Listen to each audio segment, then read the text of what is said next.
So welcome to sunny Dubai. It's 35 degrees, it's 11 a.m. and here we have this wonderful backdrop of the world's tallest tower, and of course behind me is the all-new Toyota Avalon. The Avalon, currently in its fourth generation, is Toyota's flagship sedan in North America and the Middle East. It is based on the new Lexus ES platform, which is what gives it its huge road presence. So you might be wondering, why am I wearing a suit when it's 35 degrees and the sun is blazing here? Well, I'll tell you why, because I'm trying to dress like Toyota's claimed average Avalon buyer. Toyota claims that the average Avalon buyer is actually between the ages of 45, 55, not so rich, but wealthy enough to want some sort of luxury in their life. However, Toyota wants to sort of lessen the average age, which is why it's introduced its new design language here. Toyotas in the past have suffered from very bland designing, which is why they decided to go for a more emotive design language in all their new cars, from the Yaris and the Corolla to the Camry and the Avalon. The new Avalon looks very striking from the front, thanks to the new enlarged grille and LED headlights. The side profile shows a sleek flowing design with a sloping roofline. The rear end has also been given a more aggressive look with an integrated trunk spoiler, angular LED taillights, and visible twin rectangular exhaust pipes. All but the very base Avalon actually come with a lot of kit, including keyless entrance.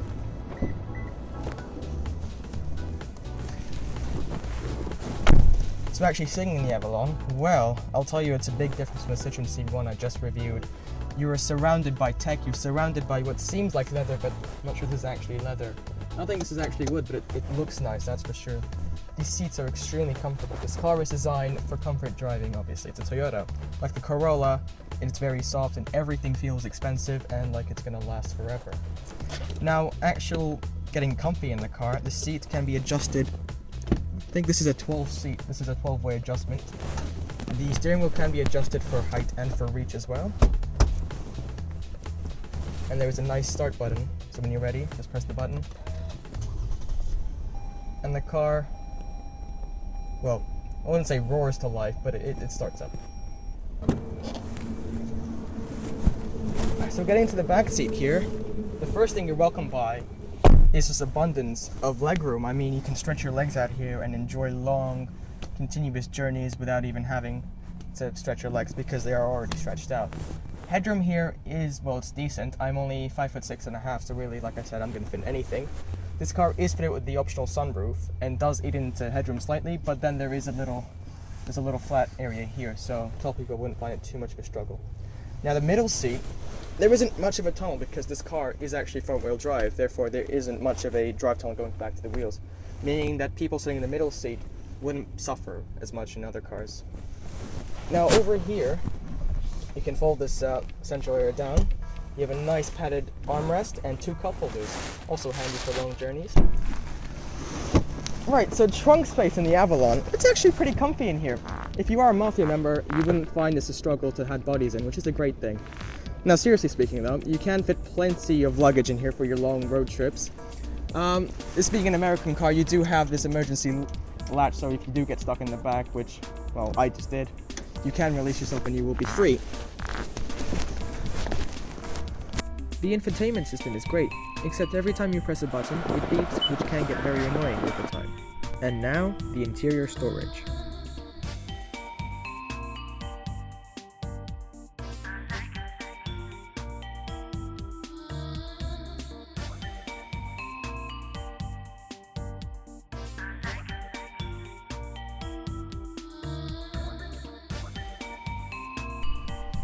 I should mention that the rear seats do not fold, but you do have a ski pass hidden behind the rear armrest for longer items.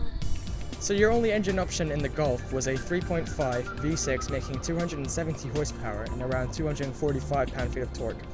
The American market actually got a hybrid version too, with a 2.5 4-cylinder engine and of course the electric motor. I'm not sure what the power spec is for that, I'll put it up on the screen somewhere, you'll see it now. Now actually let's go inside, go for a drive, and let's have the air conditioning on because it's really hot in here. Now first driving impressions of the car. It's very quiet. It seems very refined. Being a Toyota, of course, it has to be refined. The steering itself, it's extremely light, so in-town driving will be a piece of cake. Toyota is world renowned for creating very comfortable cars, and this is no exception. So all this refined build quality means there's a lot of sound deadening, which means you can't actually hear the engine. So maybe if I rev it up here just a little bit, let's put it in neutral. This is Toyota's corporate V6, and they use it in nearly all their products, from the Camry to the Land Cruiser and even plenty of Lexus models. The V6 gets a 6-speed automatic and the higher gets a smooth CVT. So 260 horses, let's see what that feels like. Well, I'll tell you, it's enough to get you in trouble even if you are 45 to 55 years old. This car, it may not feel the best, but you can have some fun in it at least.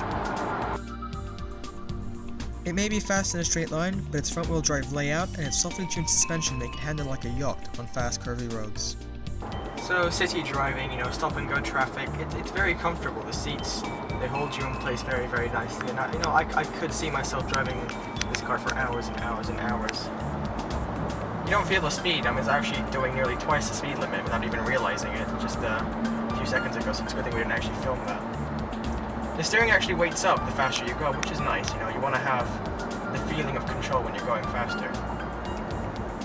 The Avalon is also pretty safe, scoring 5 stars in American crash tests, and each car comes with 10 airbags, VSC, TRAC, ABS, EBD, BA, and SSD all as standard. So the Toyota Avalon. It's very reliable, it's very spacious, it's reasonably luxurious. It's pretty much a Lexus with a Toyota badge. The only downside is how it drives. Now, if driving dynamics isn't your biggest priority, I'd highly recommend the Avalon to you.